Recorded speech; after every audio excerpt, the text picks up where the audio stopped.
Jadi memang pasal narkotika ini memang sangat keras, menyentuh semua aspek. Iya, jadi barang yang ada padanya. Iya. Dia nggak peduli tuh tahu barang narkotika atau enggak, pokoknya barang itu ada padanya. Wow, Nah, itu sudah terkena pasal. Terkena pasal. Nah, itu memang kalau menurut saya pasal itu sangat keras. Sangat keras. Sangat keras. Jadi barang itu ada padanya. Itu sudah langsung kena. Jadi dia tahu dan tidak tahu ya, apa itu barang, kalau dia bawa dan kena tangkap, ya, kena pasal. Tetap kena pasal.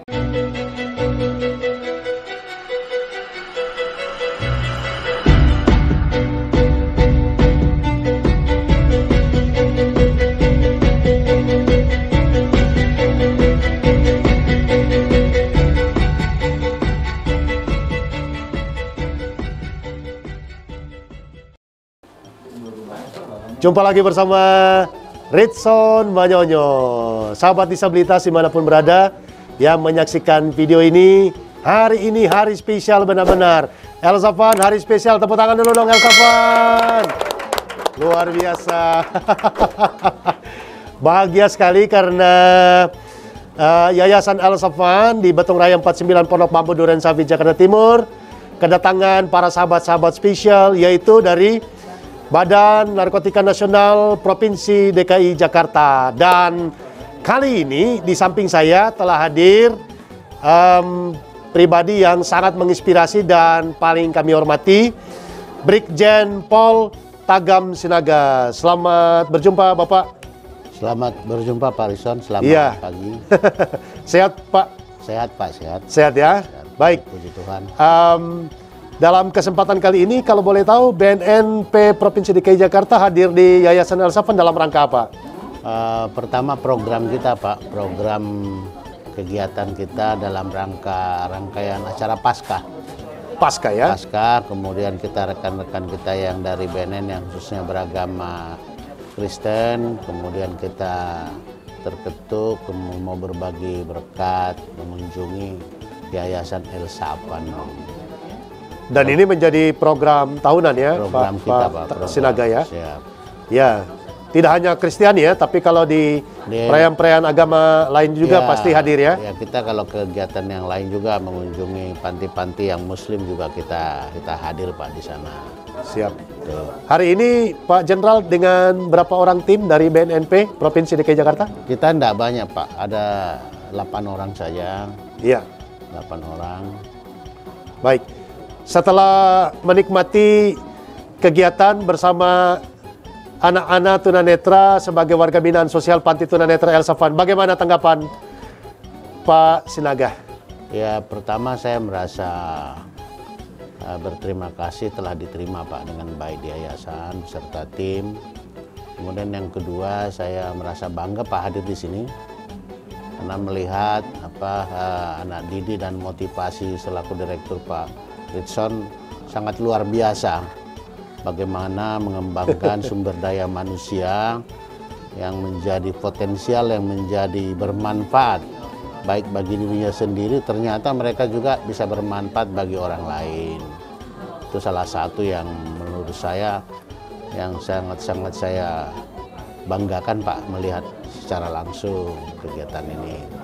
Bisa dikomentari Pak pelayanan tim Elsafan maupun kondisi lingkungan, kebersihan dan sebagainya Panti Tunanetra Elsafan? Saya lihat pelayanannya cukup bagus Pak, bersih.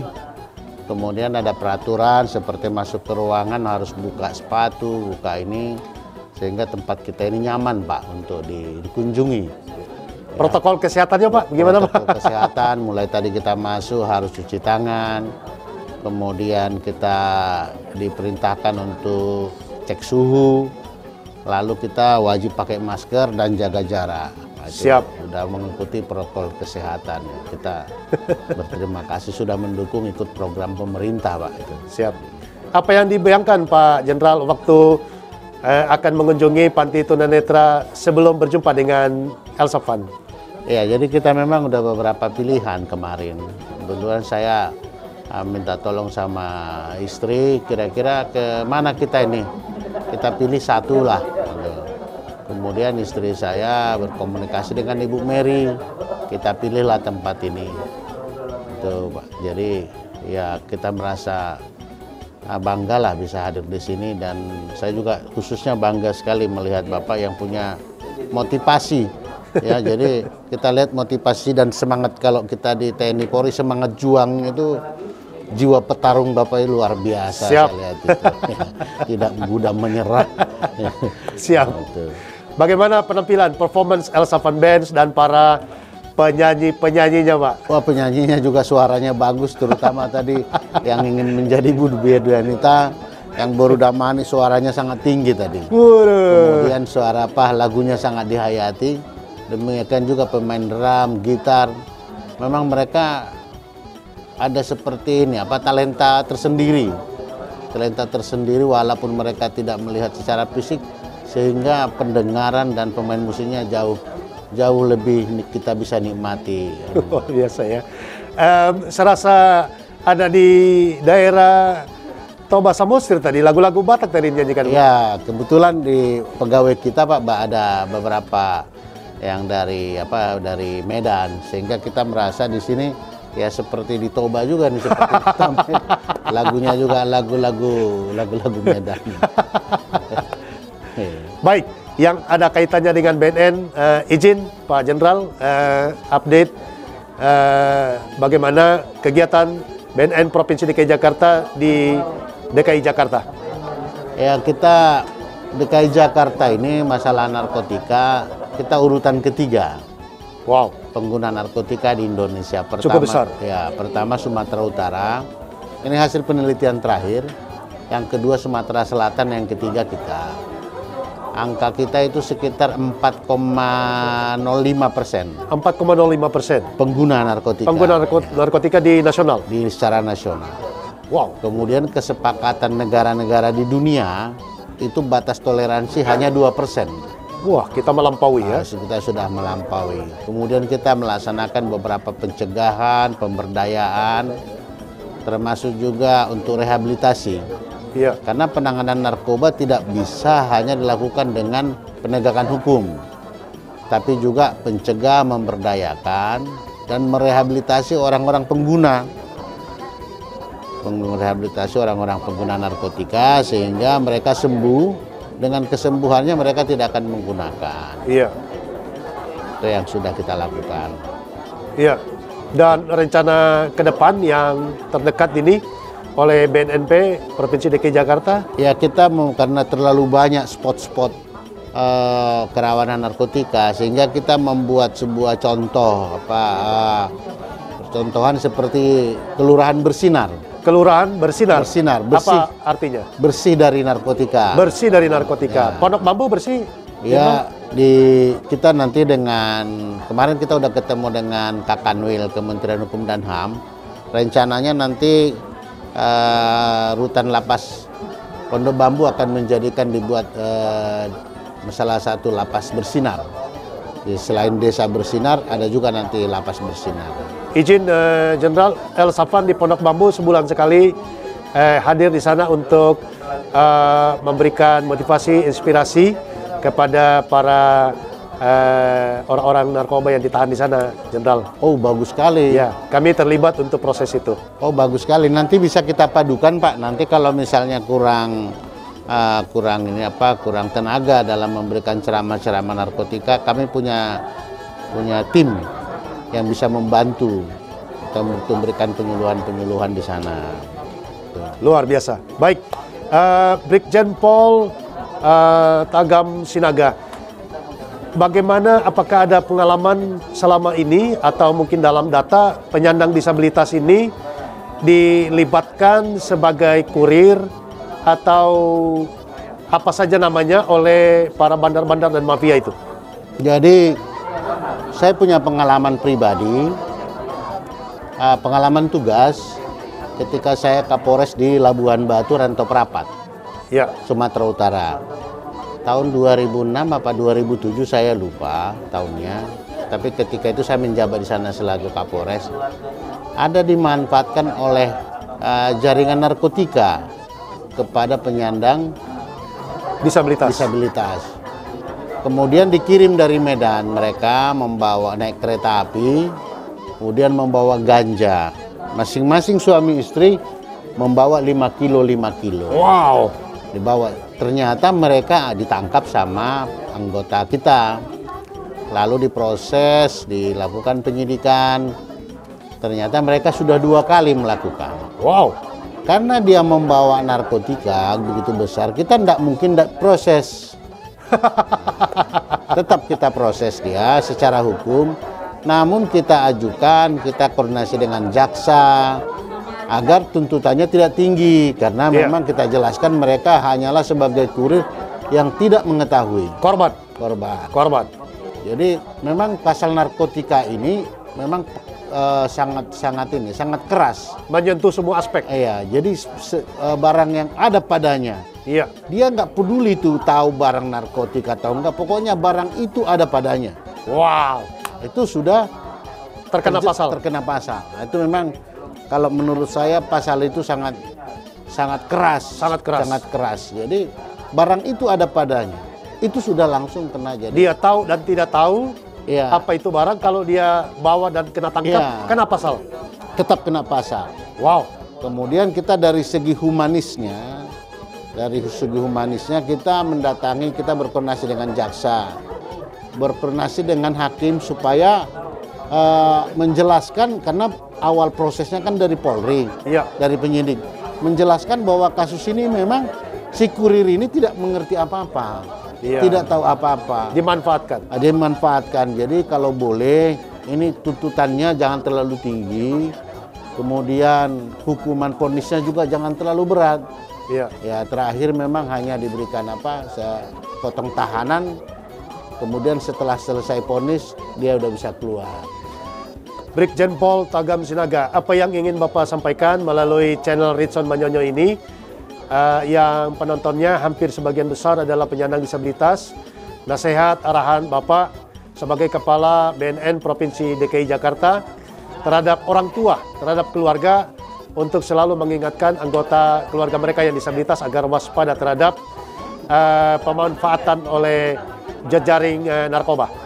Jadi pesan saya kepada para keluarga, ketika anaknya memang sudah mengetahui pengguna narkotika, jangan malu, jangan takut untuk melapor ke BNN. Karena di sana ada proses namanya proses pemulihan kesehatan, dan itu tidak ditindak pidana, tidak dihukum, bahkan mereka dilaksanakan secara gratis. Kemudian agar anak-anaknya yang masih kecil, kemudian dilihat pergaulannya. Diarahkan anak-anaknya apabila ada memberi sesuatu, khususnya makanan, permen dan sebagainya, kepada orang-orang yang baru, itu harus diwaspadai. Kemudian bagi rekan-rekan kita yang disabilitas, bergaul kepada orang yang belum dikenal harus hati-hati. Waspada. Ya, jangan pernah menerima sesuatu, membawa sesuatu, atau menyimpan sesuatu yang tidak tahu itu apa wujudnya.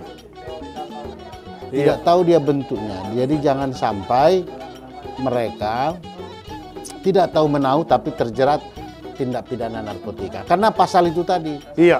Karena kalau kita lepas nggak bisa. Tidak peduli, pokoknya ketangkap basah, ketangkap tangan, Iya. kena pasal. Kena pasal. Karena memang pasalnya itu barang itu ada padanya. Itu bahasanya. Iya. Iya. Iya. Harapan Pak Brigjen Pol Tagam Sinaga terhadap masyarakat Provinsi DKI Jakarta terhadap perlawanan atas narkoba. Jadi kita berharap masyarakat tidak perlu harus ini, tapi tidak menerima orang-orang. Jangan mencoba sekali narkotika, karena narkotika itu sangat berbahaya bagi kesehatan dan tubuh kita, dan saraf-saraf kita langsung rusak. Jadi jangan penyentuh barang tersebut. Itu harapan, dan kemudian agar Indonesia sehat, karena masalah narkotika ini adalah bukan masalah nasional, tapi masalah internasional. Bagaimana melumpuhkan suatu negara itu dengan menggunakan narkotika, khususnya yang remaja, pemuda. Kalau remaja dan pemuda sudah disusupi narkoba, saya yakin negara kita ini akan hancur. Iya. Itu. Iya. Dan memang ada orang-orang yang merencanakan untuk kehancuran bangsa kita melalui itu. Iya pasti. Karena negara kita ini kan negara kaya, banyak sumber daya alam yang sangat banyak di negara kita ini. Baik. Yang terakhir, Brigjen Pol Tagam Sinaga, Kepala BNN Provinsi DKI Jakarta. Tadi kita ada rapid test terhadap anak-anak panti tunanetra El Safan tentang jenis-jenis narkoba dan mereka bisa menjawabnya. Apa tanggapan? Wah, Pas. saya juga bersyukur ya, sampai sepengetahuan itu ya, sampai pengetahuan itu mengetahui. Mungkin nanti bisa kita tingkatkan bagaimana bau. Nah, mungkin mereka tidak melihat tapi membau. Dari bau nanti mungkin bisa kita ini kan seperti tapi tidak boleh terlalu dekat juga karena kalau terlalu dekat nanti bisa bahaya untuk ini, untuk kesehatan tubuh. Tapi kalau misalnya bentuk hanya dipegang disentuh mungkin bisa, tapi kalau penciuman memang agak rawan karena nanti bisa jadi fly dia kalau penciuman. Siap. Terima kasih Jenderal Brigjen Pol Tagam Sinaga atas bincang-bincang singkat ini. Pak Tagam boleh like, share, komen sama penonton kita, Pak? Ajakan. Ya. Mari kita lawan narkoba. Ya. War on drug. Ya. Ya. Say no to drugs. Say no to drug. Ya. Sekarang programnya adalah War on drug. Iya. Luar biasa. Sahabat disabilitas, demikian perbincangan singkat kita, sungguh luar biasa bersama Kepala BNN Provinsi DKI Jakarta, Brigjen Pol Tagam Sinaga. Kiranya mendatangkan manfaat bagi kita semua, harus hidup sehat dan selalu jaga keluarga dari incaran-incaran para jaringan narkoba internasional maupun lokal.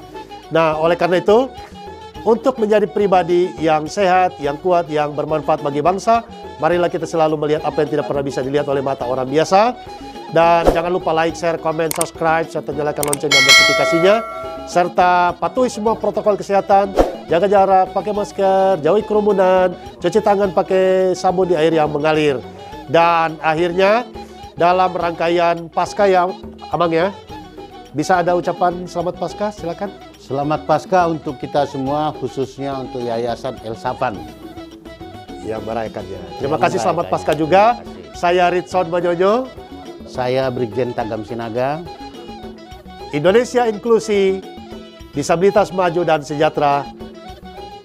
Sampai jumpa.